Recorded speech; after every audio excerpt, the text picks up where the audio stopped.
नमस्कार, मैं हूं विवेक श्रीवास्तव। कल कर्नाटक चुनाव के नतीजे आए। इन चुनाव नतीजों ने बहुत कुछ बदल दिया। 224 में से 136 सीटें कांग्रेस ने 1989 के बाद कर्नाटक में सबसे बड़ी जीत दर्ज की है। यह हासिल करके बीजेपी के दक्षिण का एकमात्र द्वार भी बंद हो गया। मोदी विरोधी पार्टियों के सेंटर में फिर से राहुल गांधी खड़े हो गए हैं। इसके लिए सोनिया गांधी, प्रियंका और राहुल ने कर्नाटक में पूरी ताकत झोंक दी थी। इसका असर नतीजों में दिखा। अब कांग्रेस के नेता और कार्यकर्ताओं को 1978 वाली हिस्ट्री रिपीट होने की उम्मीद दिख रही है। उन्हें लग रहा है कि इंदिरा गांधी की तरह राहुल गांधी भी सियासी चमत्कार कर सकते हैं। ऐसे में सवाल यह उठ रहा है कि क्या नरेंद्र मोदी बनाम गांधी की लड़ाई होगी?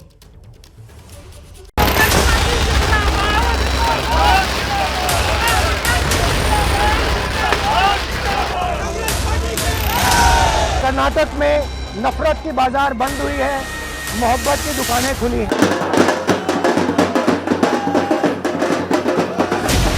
ये जनता का जीत है। राहुल गांधी जी को जो यात्रा हुई है 4000 किलोमीटर की, उस यात्रा का अब फल आना शुरू हो गया। जनता अब बदलाव चाहती है।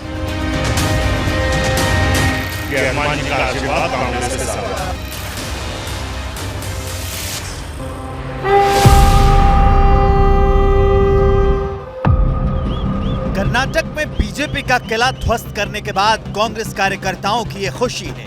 ये एक उम्मीद के आसमानी आकार लेने का जश्न है। दक्षिण के दरवाजे पर हाथ छाप मार्का पार्टी की जबरदस्त वापसी का यह उत्साह है।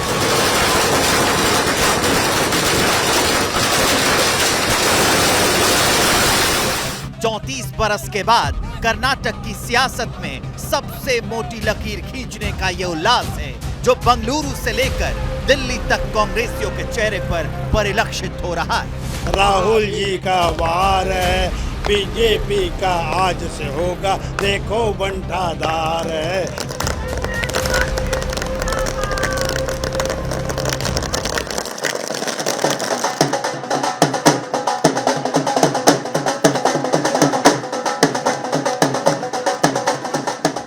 कर्नाटक में जीत हार वाले रिवाज के बरकरार रहने के बाद मिली कांग्रेसियों की यह खुशी सिर्फ कर्नाटक से दिल्ली तक सिमटी हुई नहीं है।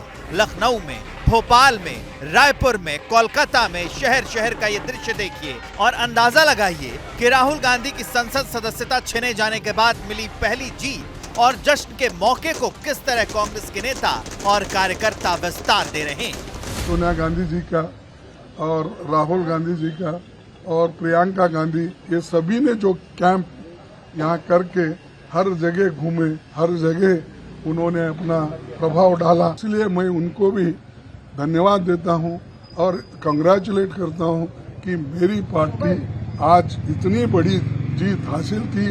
राहुल गांधी को कर्नाटक का भाषण को लेकर डिस्क्वालीफाई किया और ओबीसी के खिलाफ करके एक मुहिम छेड़ा। इसके खिलाफ जनता के, कर्नाटक की जनता ने इसको जवाब दिया है। कर्नाटक की जनता ने फैसला दिया है और उस फैसले से स्पष्ट हो गया है कि बजरंग बली है वो कांग्रेस के साथ है। जब नेता कार्यकर्ता राहुल और प्रियंका को कर्नाटक की सत्ता में वापसी का सिरमौर बना रहे थे, तभी राहुल गांधी दिल्ली में मीडिया के सामने आए। उन्होंने कर्नाटक की जनता का शुक्रिया अदा किया और बीजेपी को कुछ यूं नश्तर चलाया। कर्नाटक के चुनाव में एक तरफ क्रोनी कैपिटलिस्ट की ताकत थी, दूसरी तरफ गरीब जनता की शक्ति थी और शक्ति ने ताकत को हरा दिया। कर्नाटक में नफरत की बाजार बंद हुई है, मोहब्बत की दुकानें खुली हैं। जब बीजेपी कांग्रेस मुक्त भारत बनाने का अभियान चला रही है, अपने संकल्प को सिद्ध करने के लिए हर चुनाव लड़ रही है, तब कर्नाटक की सत्ता में कांग्रेस की दमदार वापसी के बाद अब 4 राज्यों में कांग्रेस की सरकार होगी। आने वाले विधानसभा चुनाव में असर दिखेगा। कमजोर होती कांग्रेस को मजबूती मिलेगी। 2014 को लेकर विपक्षी एकजुटता के लिए कांग्रेस जरूरी होगी और इससे राहुल गांधी का कद भी बढ़ेगा। 28 लोकसभा सीट वाले कर्नाटक में चुनावी जीत के बाद अब सवाल उठ रहे हैं कि क्या कर्नाटक की सरजमी से सियासी इतिहास खुद को दोहरा रहा है? क्या कर्नाटक की जीत कांग्रेस के लिए संजीवनी बूटी सी है? क्या 2024 में नरेंद्र मोदी और गांधी परिवार की टक्कर होगी? दरअसल 2024 को नजर में रखते हुए ये सवाल यूं ही नहीं उठ रहे हैं। इसके पीछे है 45 साल पुराना वो सच जिसके कारण कांग्रेस पुनर्जीवित हुई थी। देश में सत्ता से पहली बार बेदखल हुई कांग्रेस की वापसी का रास्ता कर्नाटक से ही तैयार हुआ था। आपातकाल के बाद 1977 के लोकसभा चुनाव में इंदिरा गांधी अपनी पारंपरिक सीट रायबरेली से चुनाव हार गईं। 1978 में कर्नाटक के चिकमंगलूर लोकसभा सीट पर उपचुनाव हुआ, जहां इंदिरा गांधी मैदान में उतरी। उस चुनाव में एक नारा बेहद चर्चित हुआ था, चिकमंगलूर चिकमंगलूर, एक शेरनी 100 लंगूर। तब देश भर में कांग्रेस की हालत सबसे ज्यादा खराब थी, लेकिन उसी हालत में इंदिरा गांधी ने चिकमंगलूर से जबरदस्त वापसी की। वहीं से इंदिरा गांधी की हवा बही और उसके 2 साल बाद 1980 में आम चुनाव हुए और कांग्रेस ने केंद्र की सत्ता में जबरदस्त वापसी की। तो आगे का सवाल है कि क्या राहुल गांधी अपनी दादी जैसा चमत्कार कर पाएंगे? क्योंकि इस बार राहुल की संसद सदस्यता खत्म होने के बाद कांग्रेस कर्नाटक के रण में उतरी थी और राहुल गांधी की अयोग्यता पर फैसला आने के बाद प्रियंका गांधी ने वरिष्ठ नेताओं को कर्नाटक में पूरी ताकत झोंकने का आदेश दिया था। यही वजह है कि ऐतिहासिक जीत के बाद कांग्रेस के नेता राहुल और प्रियंका का ही नाम ले रहे हैं। Our hero, our leader, a person who only guides us, a person who toils selflessly, a person who takes all the brickbats but never takes credit, the one and only Shri Rahul Gandhi ji. Wherever Shri Rahul Gandhi ji went, almost 80-85% of those seats we have won. यूं ही नहीं राहुल गांधी और प्रियंका को जीत का श्रेय दे रहे हैं कांग्रेस नेता। दरअसल 2022 में जब राहुल गांधी भारत जोड़ो यात्रा लेकर निकले थे, तब अहम पड़ाव था कर्नाटक।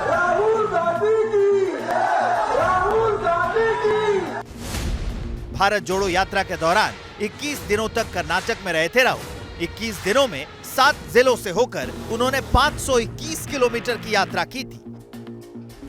इसी दौरान 2 अक्टूबर 2022 को ये तस्वीर आई थी। बारिश में भीगते हुए राहुल भाषण दे रहे थे और बरसात के बावजूद मैसूर के लोग उन्हें सुन रहे थे। राहुल गांधी की सभा का ये दृश्य अद्भुत था, सीधे लोगों को कनेक्ट कर रहा था। यहीं पर उन्होंने बीजेपी पर शाब्दिक प्रहार करते हुए कर्नाटक सरकार को 40% कमीशन वाली सरकार करार दिया। कर्नाटक में बीजेपी की सरकार क्या कर रही है? आपके चीफ मिनिस्टर ने और बीजेपी ने भ्रष्टाचार के सब रिकॉर्ड तोड़ दिए हैं, कोई रिकॉर्ड नहीं छोड़ा। हर चीज में 40% कमीशन लेते हैं। राहुल गांधी की आक्रामकता के बाद माहौल बदलने लगा था।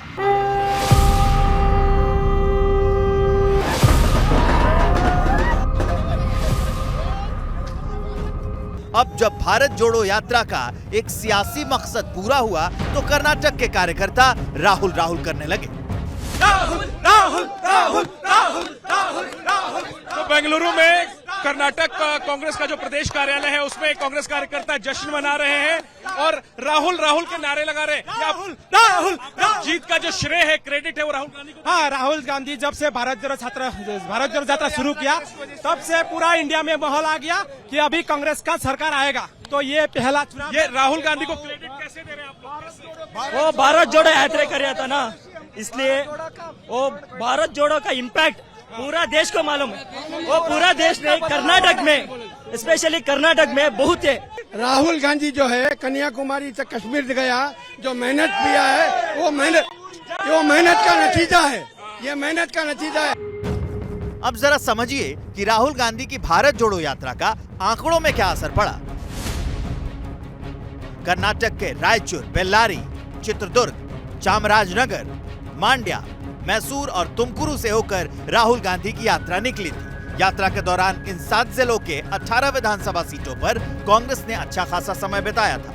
इन 18 में से कांग्रेस ने 14 सीटों पर जीत दर्ज की है, जबकि जेडीएस 3, बीजेपी को 0 और अन्य को 1 सीट पर जीत हासिल हुई है।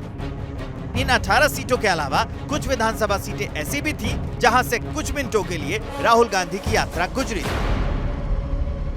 भारत जोड़ो यात्रा के जो कुछ आंकड़े दे दूं मैं आपको, 21 असेंबली कंस्टिट्यूएंसी से हम गए, उसमें से मेरे याददाश्त सही है तो हमारे सिर्फ केवल 4 सीटें थी कांग्रेस की। अभी आज देखिए 21 में से मैं समझता हूं 17 या 18 हम जीते हैं। बीजेपी का सफाया हुआ है।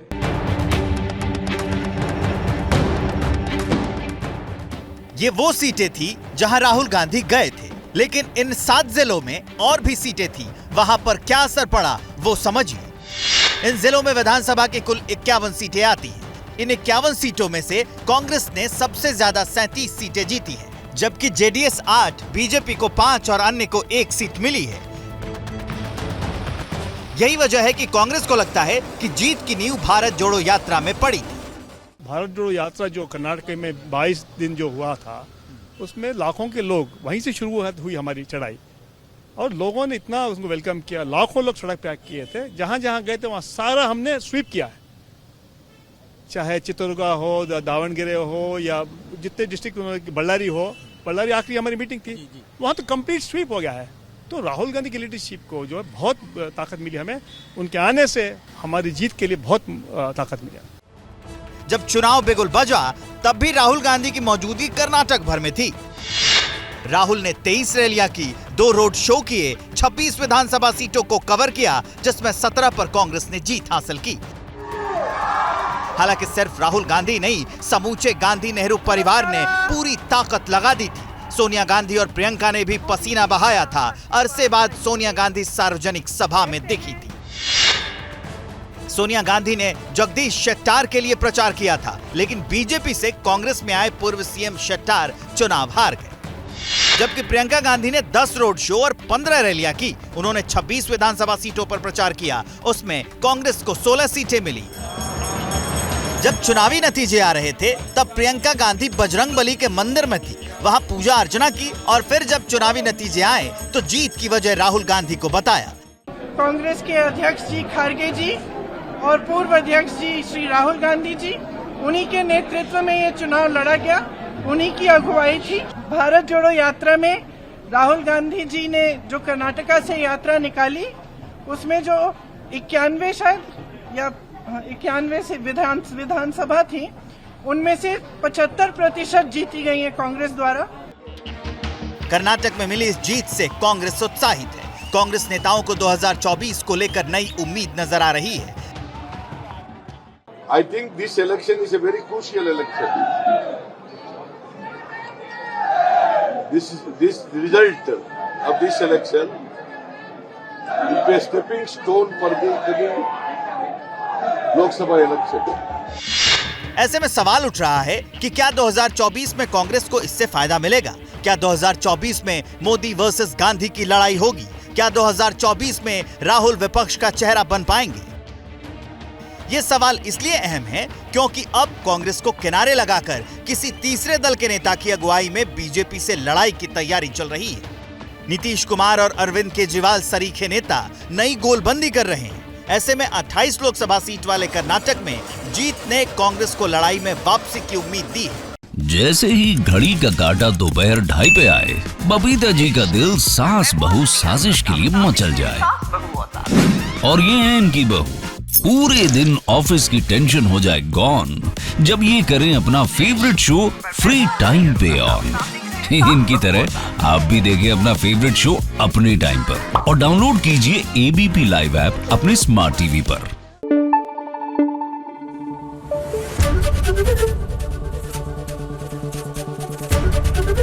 एबीपी न्यूज आपको रखे आगे।